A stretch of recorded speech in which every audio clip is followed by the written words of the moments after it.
سمته خرچوله مې ورکوم نه اختیار بارک الله فیکم اختیار مطلب دی مه ورکوه اختیار او بیا به هغوی ته ناسي عبدالله ابن عباس وایي زه نه یم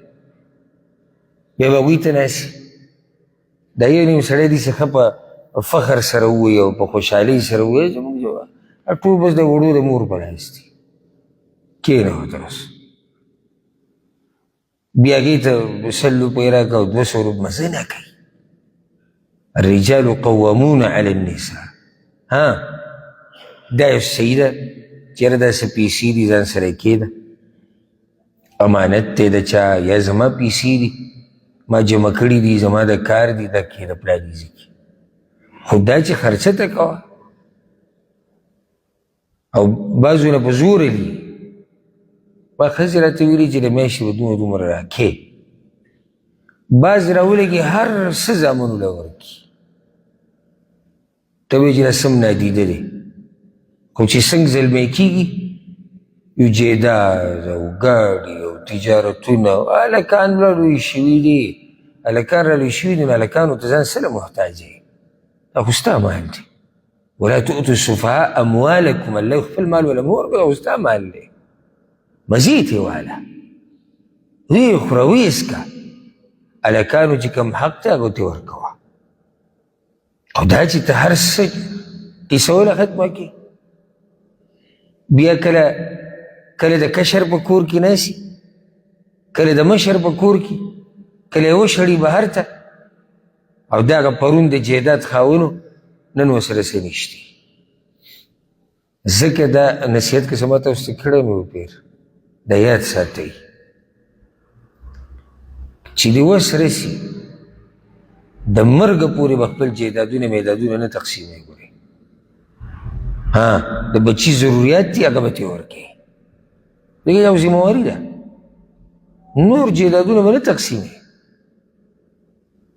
چې څو پورې د جیداد ګوره چې کله تا سره یې کني یو خو بچی نیک عمله دی زه د هغه خبره نه کوم نیک عمله بچی که ته فقیر یې که ته ملنګ یې که ته په جیداد هم تقسیم کړې هغه نیک عمله دی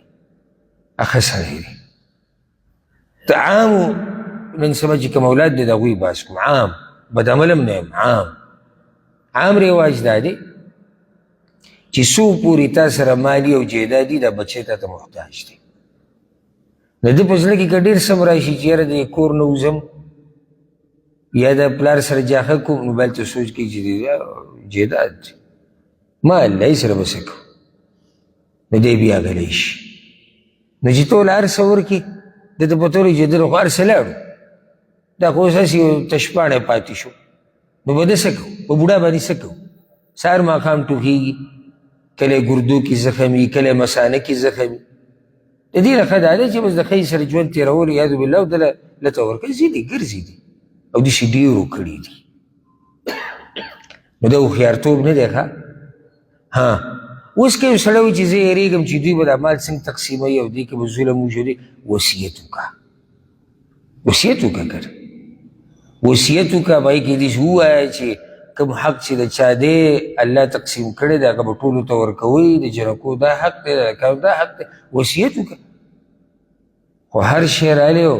مکمل د هغوی نوم ته اړی او بیا ورته ته ناستې کله یو تاریان ګورې او کله بل تاریان ګورې نو دا زور چې کوم دی که نه دا په دې ځواني کې چې د سړي کمزوري دا هغه بوډاوالي پورې دا بیا هغه وخت کې نه ګوري دا د زړه زور کینی ښایست ختم شي جنسي طاقت د انسان ختم شي مال لاړ شي ختم شي زور ختم شي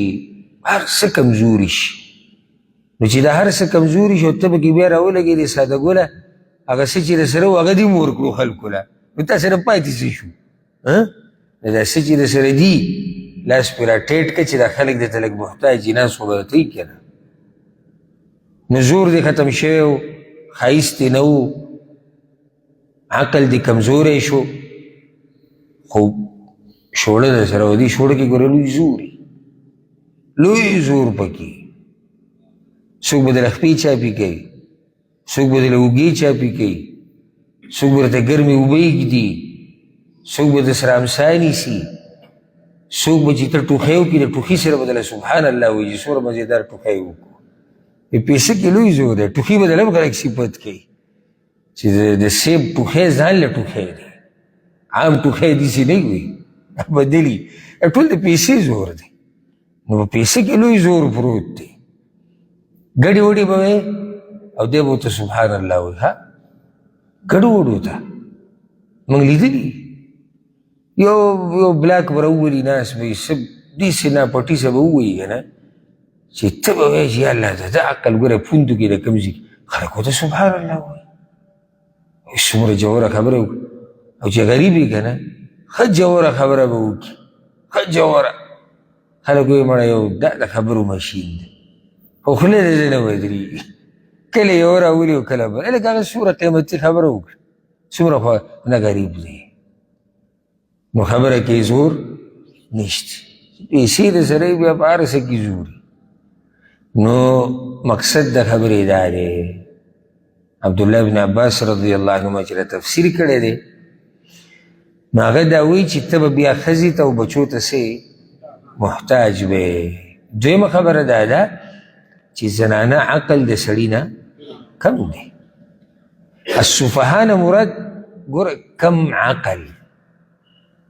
اسی د پښتنو چې کومه اصطلاح ده موږ قمقل وایو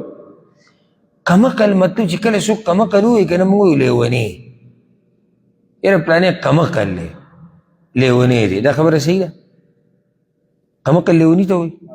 نه کم عقل عقل یې کمی او لیونی بالکل عقل ختم دی